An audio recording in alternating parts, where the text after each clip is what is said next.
How do we get better than players that are already leagues better than us and are constantly putting time into the game?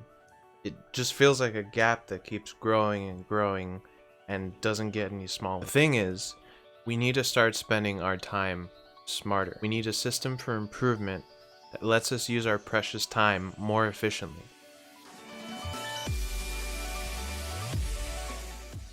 So getting better at fighting games can be difficult. Very difficult. And I'm sure we're all aware of this. Now, there are some people that improve just by playing the game, putting more hours into it, and that's because they've internalized a process for improvement that they've gained from past games, maybe even playing sports in their real life. For an extreme example, Sonic Fox.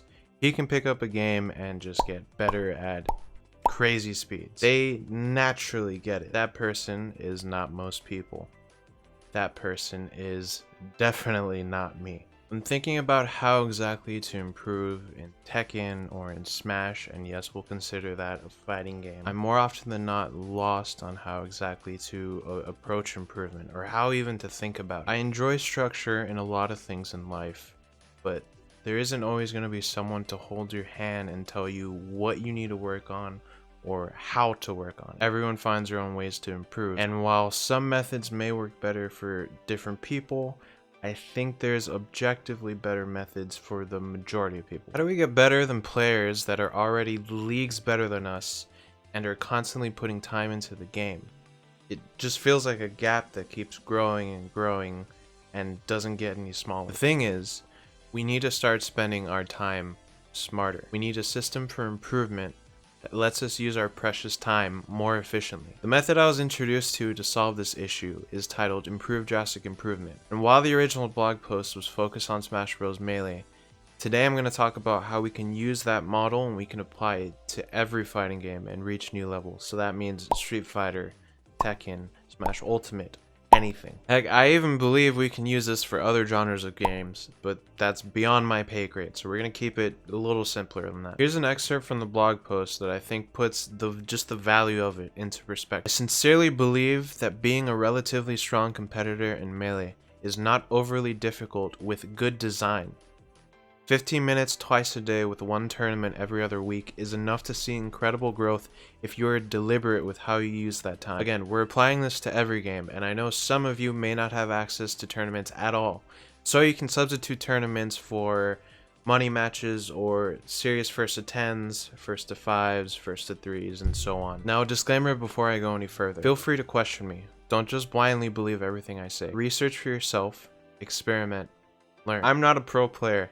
Heck, I don't even go to tournaments that much recently, but the idea of learning to learn and improving myself is fascinating, and that's why I want to make content like this. It wasn't until I started playing Smash Ultimate when it came out when I started really thinking about how I can improve in competitive 1v1 games. I became friends with this player named Hwampy, who was extremely talented at the game. He went from rank 10 to rank 5 to rank 3 in South Florida.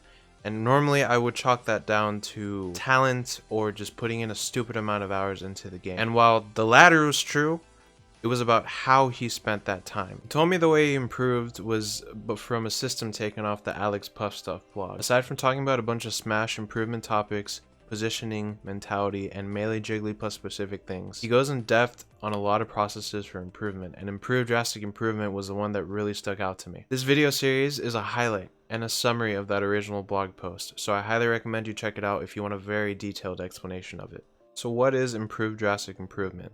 The blog post focuses on a specific process for improvement. Alex highlights a holistic game plan. This game plan defines you as a player and shows what you're going to do every single time you sit down to play. The good habits you have and the bad habits you have. As someone improves, they add to those good habits and they start removing their bad habits, making their overall game plan that much better. And as Alex puts it, improvement is all about taking control. The system for this is called the process model, and it's a continuous cycle that consists of 4 steps. Number 1, preparation. Number 2, warm-up and performance. Number 3, results and evaluation. And number 4, analysis. For the sake of making all of this easier to digest, I will be breaking these down into separate videos, although I may combine steps 3 and 4, so subscribe if you want to stay tuned and learn more about this process. Streamlining improvement requires you to organize and keep goals, structures, notes, and ideas. Alex and I both recommend Evernote for this. It's a really great note-taking website, it also has an app. Now, if you can't hold yourself accountable to maintain a notebook, then there is no way you'll be able to hold yourself accountable for radical improvement. Now I'm going to assume that you're past the point of a complete beginner in the game that you play. You understand how your character works, you know your bread and butter combos, you know the unique mechanics of the game. But you've hit a wall in terms of how exactly to keep improving and hit that next level in tournament or in ranks. What this series will do is give you a concrete plan for improvement if you put the time and effort into it. This is how we improve drastically without taking shortcuts. Stay tuned and thanks for watching.